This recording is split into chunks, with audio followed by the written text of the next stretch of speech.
Okay, we're back with the unintentional part 3 due to a technical difficulty on my part.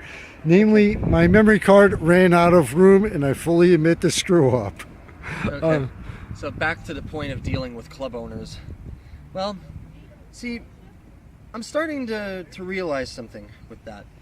I mean, what they do, to them, they look at it as a business, and they should, because it really is. But the thing is, it's like, because of the way I do things versus the way everyone else does them around here, and I'm, again, not knocking anybody. It's just your own style, like everybody else. Yeah, but I think that a lot of club owners are afraid to take a chance on me because I do things a little differently, and it's like they want to play things safe because they want to make money. Right. And it's all part of the whole. It's a business mentality, and I consider myself an artist. I'm out to express myself in a way that may or may not be considered profitable to the club owners. Yeah, but that could that also has a lot to do with the area you live in. I mean, some areas like New York, everything's a lot more experimental. Some areas like Lehigh Valley are more conservative. Am I right? Yes. Or that's not across the board. That just depends on your geographical location. Yeah. Well, it's just that's like the curse of being like an artist, though. It's like there's people like the club owners are like more concerned with how many people can you bring in, and like how thusly how it will affect like their alcohol sales and their profits, and it's like they don't think about how good you are as a musician, and it all comes down to the numbers. Yes, exactly. You could go in there and like just play like Jimmy Buffett all night long, and if there's like 50 people that are gonna follow you into like whatever venue you're playing to hear you play nothing but Jimmy Buffett all night, the club owner is gonna be happy because he's making a ton of money off of all those people who came in to hear you play Jimmy Buffett all night. Right. It doesn't matter what you do. I mean, if you bring in the people, hey, that's the most important thing to the club owner, and that's the whole it's a business attitude. Well, at the risk of slamming club owners and getting possibly barred from a few more than the one I'm already barred from in Lehigh Valley, yes, I do admit that. One thing I can't understand about bar and club mentality when it comes to even DJs, okay, bands and even DJs, is they rely on, now maybe I've seen one too many episodes of Bar Rescue here, okay, but it seems like here in Lehigh Valley, and I haven't experienced other areas yet, where they rely on the band or the DJ to bring the people instead of actually coming up with unique and creative ways to draw, other than the happy hour specials, to draw the people in themselves. And I just can't quite understand that mentality, because if I ever have the money to open a bar or a club, if I can't pack, if on a Friday or Saturday night, if I have a band and a DJ there, if I can't pack at least 75% of that club or the numbers I'm looking for because of my club and what I'm doing, if I have to rely that much on a band, in my mentality, I shouldn't even be in business. I can't understand how in a lot of cases, I hear this from a lot of bands, even a lot of fans now, where a lot of pressure is put on the bands and even the DJs to bring the people in versus the club owners and the actual club and the experience of the club itself, whether it's a band, a DJ, a jukebox, or sports on TV. Is that getting to be more common, or is the trend starting to reverse, at least in your experience? Sadly, I think it's unchanged, really. Okay. I'm not asking you to, we'll leave it at that. I don't want to get, but it's just something, my personal observation, what I hear from people. Now we're actually going to wind this out now with you doing some of the bragging now, because I always leave this at the end. We touched on a few things a few aspects of your solo shows. What can people expect when they see you performing at, let's just say, the Wooden Match up at Volpe's, any place solo? What can people expect, and why would they want to come out especially since you're not, a lot of your style is non-traditional. Why would people want to come out to see you? This is your chance to show off. Okay. Well, what can you expect at a Brian Kibler show? You can expect everything that I play to be played like with enthusiasm and passion. I may not always play everything that everybody wants to hear, but you can count on everything that I do play to be played because I enjoy what I do, and it will come out in the music I make. I mean, I could play, I'll just use some examples here, like I could play Nickelback or Three Doors Down or Kid Rock, and the audience will want to hear that, but I don't particularly care for those bands, so therefore it'll show in me playing them. It's like, I'll be like, oh god, I gotta play this again. But if you ask me to play like Pink Floyd or The Who or Led Zeppelin or for example, some like an artist that I really enjoy their work and that I have no problem covering them, I'll be like, it's like I'll be doing. You'll know that I enjoy what I do, and the audience, I think they're perceptive enough to pick up on whether or not I love what I'm doing.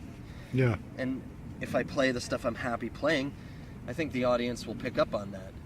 And I think there's something to be said for that. I'm sorry if I'm rambling, but You're not rambling. I think they'd rather hear me playing something that I'm enthusiastic about rather than something that I'm bored to tears with and dread playing. Okay. I mean, whatever you can say about art, you have to agree on this. It's like art is like self-expression. Yeah. And it's like if you don't feel free to express yourself doing what you do, then you may as well just hang it up. Yeah. And also the other thing about art, it has no limits. The only limits art has is your own imagination, essentially. Even when that comes to music versus even cover music, where there are bands out there that will do it exactly the way the original band did, and there are bands out there that will be like, screw this, we're gonna put our own spin on it. And that's what you do when you do the covers. Precisely. So what else can they expect? A lot of surprises, a lot of twists and turns. I don't sit down when I play. I perform a solo acoustic gig as if I were performing in a band. Okay. I try and bring that energy to my solo shows, and I will play songs that would not be considered feasible in a solo acoustic environment. Like I'll do something like Bohemian Rhapsody. Yeah. Like just for an example, something like that. It's like, how's he gonna pull that off by himself? Mm-hmm. There's like a ton of voices, a ton of instrumentation. And it's like, how's it possibly gonna translate well to a solo acoustic show? But I look at it as a challenge, and musically I enjoy like doing stuff that makes people go, what the fuck did he just do? I like that.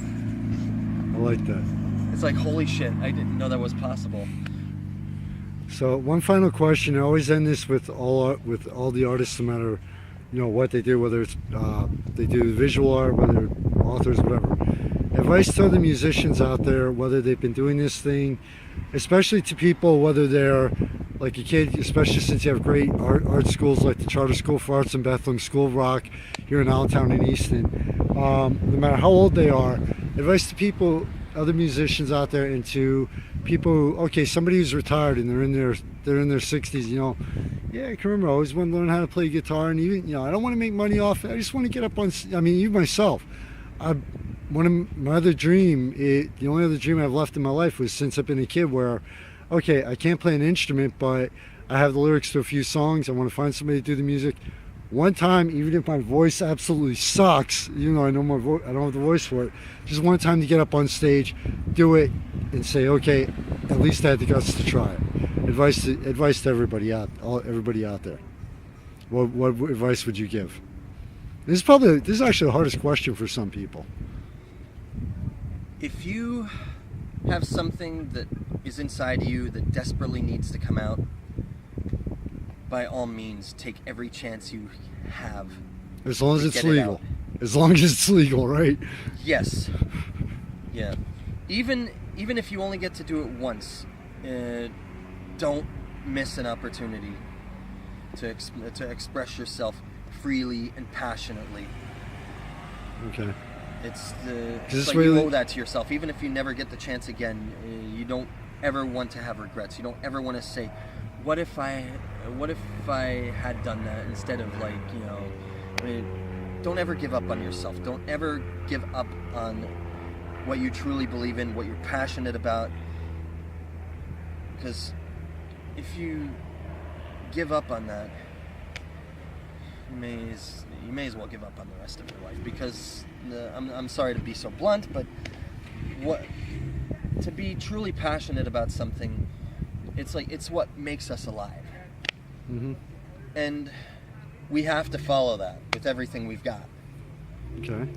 Because there's no greater feeling than knowing that we lived to our fullest. And I know you have a great family supporting you now. Yes.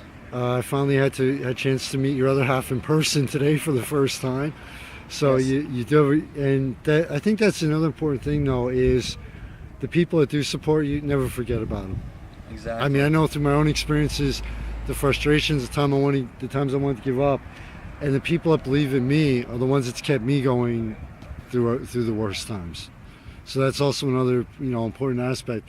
Realize the people that do support you and that do care about you, and let them know how grateful you are, and never forget about them. Absolutely.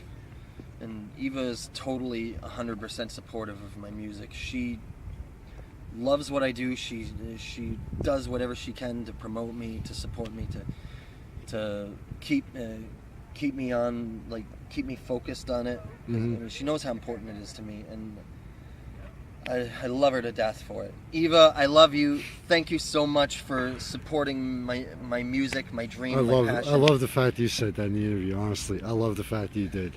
So, all right, that's about it. I think I covered everything. Brian, as always, thank you so much for your time. Sorry it took 3 years to get caught up on doing a solo interview, but I realized that last night. I've known a lot of people in my life now for the past 3 years. So, thank you very much for your time. It's greatly appreciated.